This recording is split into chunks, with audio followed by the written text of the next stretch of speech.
Ijoollee kan kennu lakkisa deemti ijoollee sadeen. Maaltu sinjee? Umriin isaanii 18 guutee jira. 18 19 Hin sobin kanaan booda miidiyaa irratti Kadirisitti gaafatama. Dirree Daawwaa bulchiinsa magaala Dirree Daawwaatti Kadirisitti gaafatama. Kanaan kabajamtootaaf jaalatamtoota keenya gaa intalti warra Dirree Daawwaa kun gurbaa daa'imatti heerumtee isin diaaspoora biyya Kanaadaa jiraatti. Ijoollee dargaggeessa lamaa fi shamara heeruma dabarte kan umriin isii waggaa 25 ol ta'e jechuudha. Osoo qabduu gurbaa dargaggeessa kanatti heerumtee wantoota ajandaa addunyaa kanatti jira. Waan haaraa miti kun durumarraa kaasee namni gurguddaan maallaqaa jedhee haala jireenyaa namni qaalumsa jireenyaa irraan namoota gurguddaa fuuchuun uuma aadaa ta'ee jiru jechuudha. Kun waan dhokatee jiru hedduutu jira.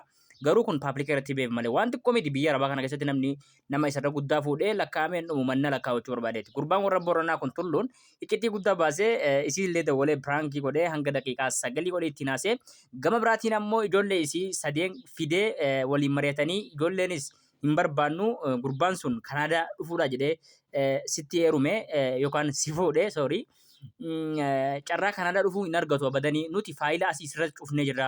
Atumti iyyuu Kanaadaa deebi'uun kan kee rakkoo guddaa keessa galuu kan kee mala gurbaa sana ofirraa yoo dhiifte malee hin deebitu jechuudhaan gaa obboleettiin mucaan isiin hangafaa kan isiin umuriin isii waggaa 25 jette kun akka maalitti lafa laftee ati xoorataadha waa takka gochuu hin dandeessu jireenyi harkaa hundi nurka jira yoo barbaanneen dhuftaa yoo barbaanneen dhuftu garuu gurbaa sana fiddee nutti dhuftu jechuudhaan dubbatanii jiranii viidiyoo let's go hanga dhumaatti dhaggeeffadhaa. Hello. Rosa kam. Hayyima. Fayyada. Nagaa yaa akeekachiisa wayii sii kennuuf sii bilbile. Kanaan booda TikTok irra baanee biizii nam goona maali jettanii jennaan petitionii san irratti eegalla. Maaliif? Akkum jiraniin bare namni hundinuu dheersaa wal baxaxaxaa jirani. Bal akkamitti ni balle gaafiidha kun? Wallahi jibeenya ta'uu akkana nan ko. Ateenyu jette?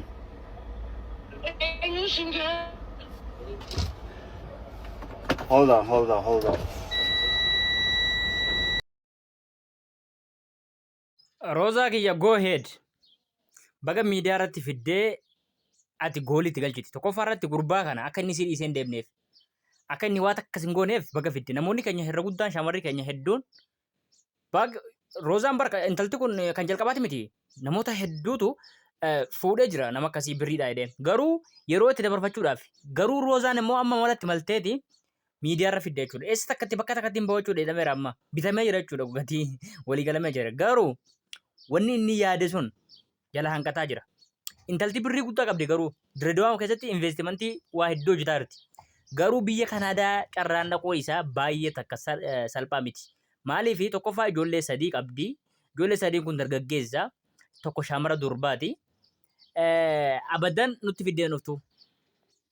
Nutti fiddee nuftu ofii keetiif iyyuu nuftu xoorataadhaati. Waa takka illee gochuu hin dandeessu jettee keessattuu intalti isiin hangafaa kan shamaraa sun baay'ee takka dhaadhataa jirti jechuudha. Intaluma isii kan shamaraa sanaan yoo wal bira qabaman gurbaan irratti qaran fakkaata. Ijoollee isii kan dhiiraatiin walitti illee dhiyaata malee baay'ee takka xiqqaadha gurbaadhi. Garuu shamarri birrii qabdu furdoodha malee guddoo miti jetti Oromooni. Mammaaksaasiiti kun. Go ahead. Okay, anam akka nama Oromoo tokkotti ilaala. Anis we both listen. Don't tell me listen. አዳምጪኛ አጸርሽኝ አዳምጪኝ አማርኛ ነው የምትወጂው ዶራ ድረ ደዋ kan diaspora taate biyya Kanaadaa deemte dhiisi kan biyya keessa jirtu iyyuu ofitti nama butaa bibi araadaadha baay'ee takka muudiin illee ni galaafi asirratti waan isin jechuu barbaadani baga wal fuudhan wallahi baga wal fuudhan warroonni ammallee wanta akkasii heerumuu barbaada surprise wal godhaa walitti heerumaa Nasraan Gorsuu amma ijoollee umuriin isaa waggaa 18 gadi